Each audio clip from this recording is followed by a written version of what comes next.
Welcome back to the Denise Gary Show.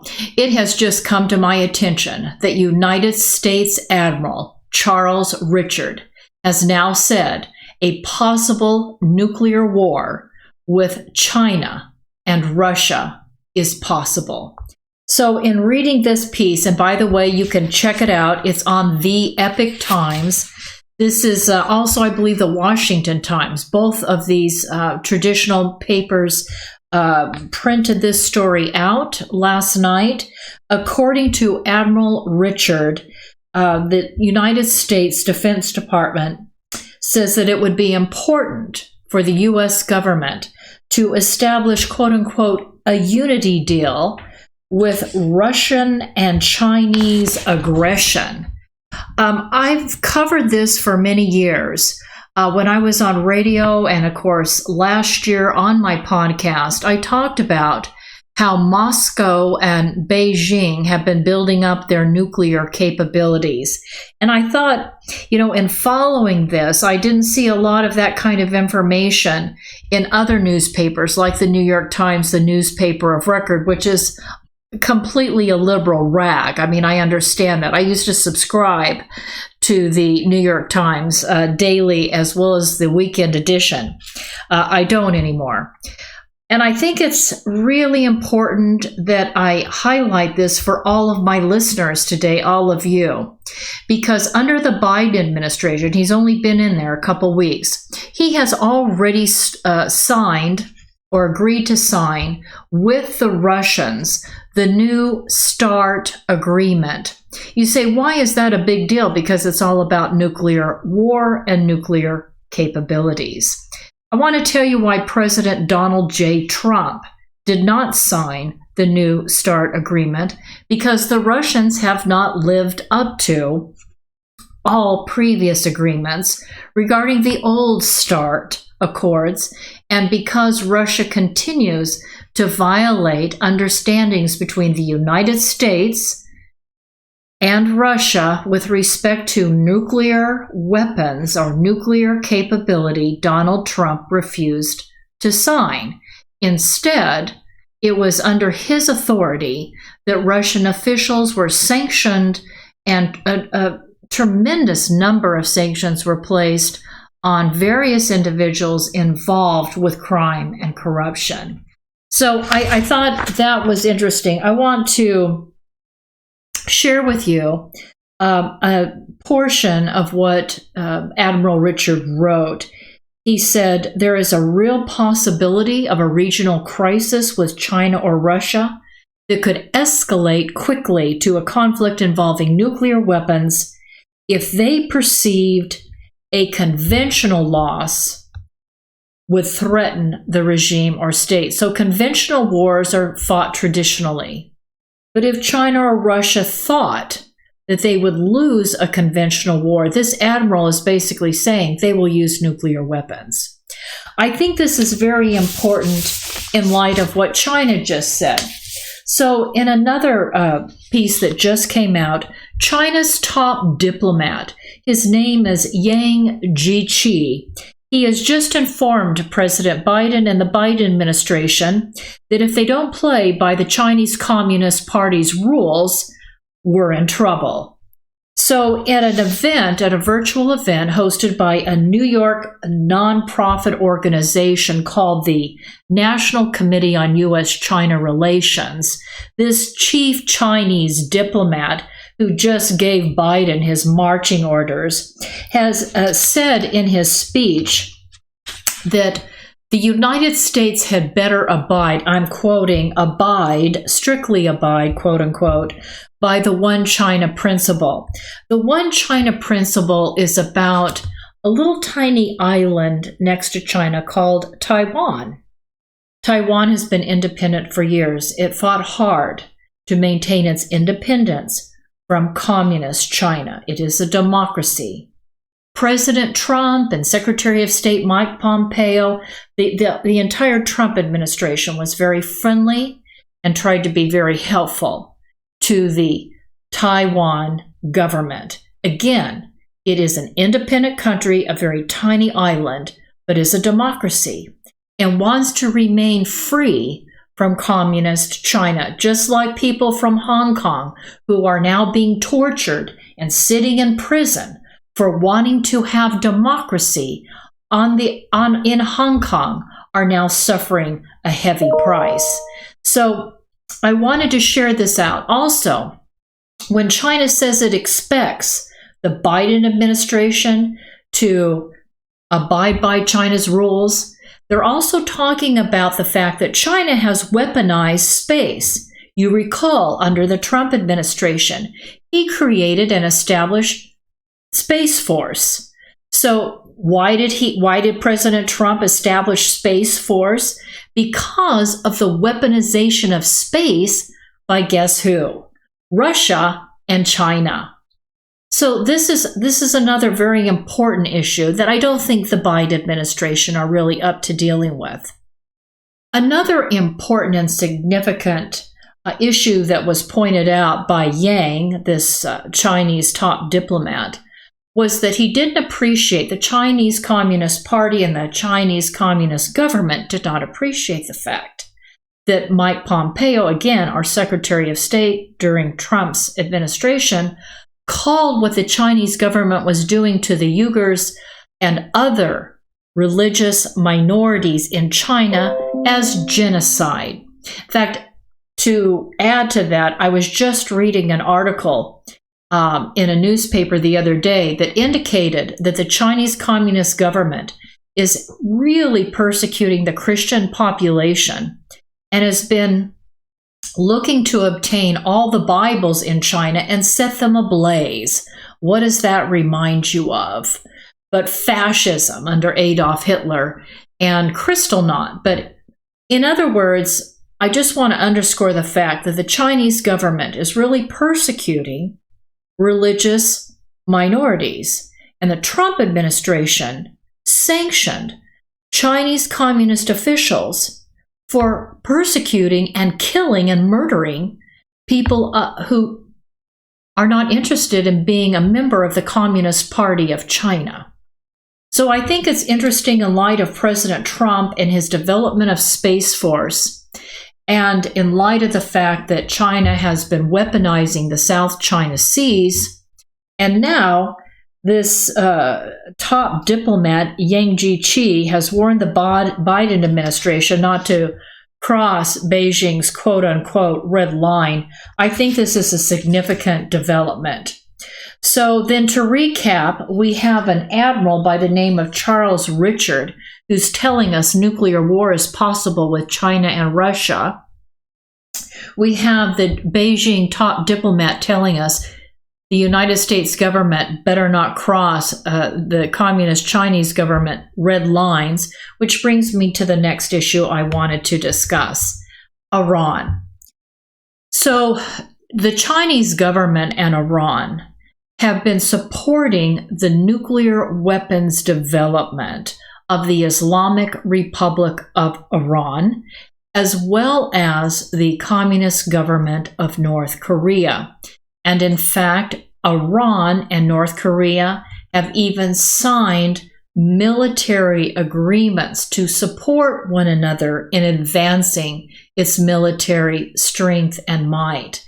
When you couple that, let's just connect the dots for a moment. So when you couple the fact that China and Russia have supported the Islamic regime, which is the world's #1 sponsor of terrorism, and supported North Korea's military advancement, and indeed, when you think about Syria and the Middle East, who was it? What government supported the Iranian atrocities inside Syria? It was Russia and China. So I think it's important for everyone to understand this is significant. I'm worried that the Biden administration, which is full of a bunch of Democrats, individuals, by the way, who have made it quite clear they're going to appease Iran, including the new Secretary of State. Blinken, I believe, is his name. In fact, I was just reading a report here. Yes, Antony Blinken. He opposed President Trump's designation of the IRGC as a terrorist organization. The IRGC is the Iranian Revolutionary Guard Corps.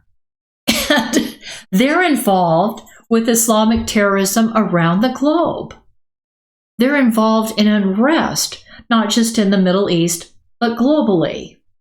So again, Antony Blinken and the Biden administration, are opposed with holding a tough line with countries like Iran. And Iran, we weren't able to play the clip for you, but I wanted my producer to put up a photo image for all of you. Now, this individual that you see in the photo, basically he's doing what the Chinese are doing. He's telling Biden what he has to do in order to renew the JCPOA. That was the Iran nuclear deal that Trump exited. The other world powers stayed involved and, maintained their nuclear agreement with Iran. But Trump said, we're not going to do that. Why? Because Iran is not ending its development of intercontinental ballistic missiles, which could reach cities here in the United States. Trump said he wasn't going to do it because, based on intelligence information, it was his understanding that Iran was increasing its uranium enrichment capability, which you need uranium for a nuclear weapon. So think about the fact that Iran's been developing its missile program, and all you have to do on a missile is put a nuclear warhead, sit it on the top of that missile, and shoot it off. And right now, Iran already has the capability to not only hit Jerusalem and Israel, but hit European cities and countries. So, as I said, it's been working on an intercontinental ballistic missile, an ICBM. So I just think this is an incredible development. And when I hear that, that Vladimir Putin said when Biden said, okay, we'll go ahead and sign back on to the New START agreement, Vladimir Putin and Russian officials say yes, and Biden did it on our terms. In other words, the Russians got what they wanted. Now, China is telling Biden, we better get what we want, and Iran is busy building nuclear weapons. So, in fact, we just heard that Iran just did a practice run in shooting off a missile. But more than that, I wanted to share something else. So I was just reading that a lieutenant general who is a commander-in-chief of the IDF is the Israeli Defense Forces. So a lieutenant general, a commander-in-chief of the IDF, has just pointed out that Iran has been ramping up its nuclear program since the Obama-Biden administration in the 2015 JCPOA. And he says, and I wanted to share this with you, that let me just find this quickly. Okay, that according to their intelligence sources, the Iranians have signaled that they believe that the United States is now in a weakened position under the Biden administration. And as the picture of that individual I wanted to show you is saying just that, what the Israelis are now saying. And I believe, this is my analysis, I believe that because Russia and China have supported Iran's nuclear capability, and because Iran and North Korea have worked closely on developing their nuclear capabilities and have been financed by China and Russia, I think this is a very dangerous development. Another reason why I wish President Trump was still in office and the Trump administration was going strong, because they'll hold a tough line and there won't be the enemies of the United States would not have seen the U.S. as weak and susceptible to an attack.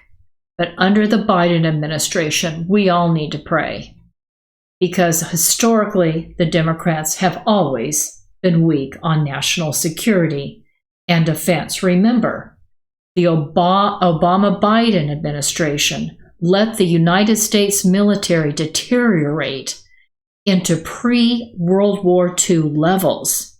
It was President Trump, thankfully, that's been building it back up. And we can certainly, again, thank Trump for that today. Thank you, ladies and gentlemen, so much for listening. And please help support my sponsors. Let's go to commercial break. President Trump has correctly stated that economic security is national security. And in the Tehachapi Mountains of Kern County resides a United States defense contractor, Denice Products. Here is the Silicon Valley of the aerospace industry, right here in East Kern. Denice Products is a forward-leaning manufacturer and distributor of hardware sold to major defense and aerospace companies. We're talking about Boeing, Lockheed Martin, United Technologies, Northrop Grumman, Raytheon General Electric, and on the list goes, as well as to every United States ally worldwide, including Israel, America's most important strategic ally in the Middle East. And for everything that flies, Denice Products is providing the parts. And with me today is the president of Denice Products, Scott Baker. Hi, Scott. How you doing? You believe this corner of Kern County is the hub of the aerospace industry. Well, this portion of Southern California here out in the Antelope Valley, it contains, some of the most cutting edge technology going on in aviation today. We have some of the UCAS programs with unmanned technologies going on. We have Edwards Air Force Base out here who's doing continual testing in their area. We have the Naval Weapons Station up there at China Lake doing some fantastic cutting edge stuff, cruise missile technology, and those things are going on. We have Scale Composites locally doing a lot of composite technology, which is new. We have SpaceX, which is a private entity putting things into space now. This area is the growth center for aviation's future, and this is the area I think that as a nation we need to be concentrating some of our effort and taking this technology. And as we all know, with the space program from Apollo years ago, out of these technologies, we, the private sector, are going to reap some of the benefits of that. Thank you, Scott. Ladies and gentlemen, Scott Baker, president of Denice Products. Denice Products, located in the beautiful mountains of Tehachapi, California, in eastern Kern County, is home to some of the most innovative and specialized technologies in the world, including those at the U.S. Naval Air Warfare Center, Weapons Division at China Lake, Edwards Air Force Base, as well as Strata Launch, launching satellites capable of delivering multiple orbits in a single flight to space. And it is Denice Products that has provided the manufactured devices, and the president, Scott Baker of Denice Products, Marine Corps veteran, reactivated on 9/11 to monitor threats to the homeland, is carrying on a tradition of providing for the security of the United States by manufacturing every kind of fastener on anything that flies, as well as providing a full testing destructive laboratory. Contact Denice Products, now in business for 30 years, at 661-822-6873. Located at 1314 Goodrich Drive in Tehachapi for your manufacturing and testing needs today.